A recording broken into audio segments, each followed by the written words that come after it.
उन्होंने एक दूत के माध्यम से युधिष्ठिर को कूट शब्दों में संदेश भेजा।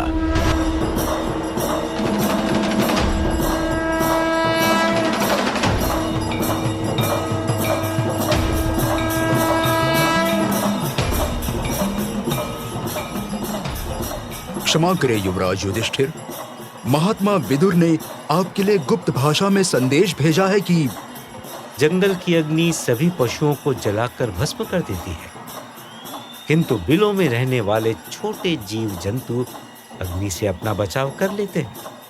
और युवराज, उन्होंने इस संदेश को गुप्त रखने के लिए कहा है। संदेश गुप्त है और गुप्त ही रहेगा।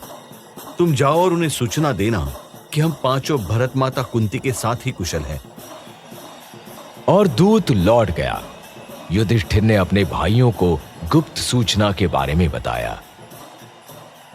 हमें इस भवन से बाहर निकलने का प्रबंध करना होगा। नहीं भैया, यहां मुझे बहुत शांति मिलती है। हस्तिनापुर में दुर्योधन की बकवास सुनने से अच्छा है हम सब यही रहे और आपके राज्याभिषेक के समय वापस चले। यहां से हमारा लौटना संभव नहीं है। दुर्योधन ने हमें आग में जलाकर मारने की योजना बनाई है। उसका यह दुस्साहस मैं मार डालूंगा। समझता क्या है? शांत रहो भीम, हम सबके प्राणों पर संकट है। यहां कभी भी आग लग सकती है और हम इस भवन में जलकर भस्म हो सकते हैं। तो आप ही बताएं भैया युधिष्ठिर, हमें करना क्या है? तात विदुर यहां से सुरक्षित निकालने के लिए सुरंग खुदा रहे हैं। इसका पता किसी को भी नहीं है। पुरोचन हमारी मृत्यु बनकर इस भवन में बैठा है। अनुमान है कि इस अमावस की रात को वो इस भवन में आग लगाएगा। हमें सावधान रहना होगा। अब माता जैसे कहे हमें वही करना है। तुम पांचों योग्य हो, ज्ञानी और वीर हो। मुझे तुम लोगों के निर्णय पर भरोसा है। आप चिंता ना करें मां, आपका पुत्र भीम आग की आंच आप तक नहीं आने देगा, किंतु दुर्योधन को इसका दंड मिलना चाहिए। अभी हमें केवल अपनी रक्षा करनी है भीम। शेष बातें हम यहां से निकलने के बाद ही करेंगे।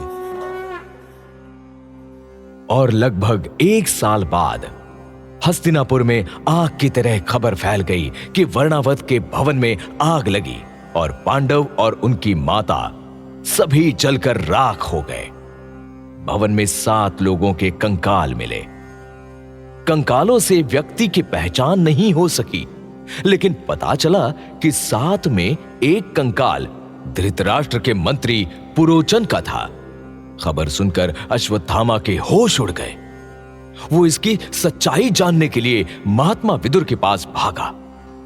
तो अश्वत्थामा को क्या पता चला?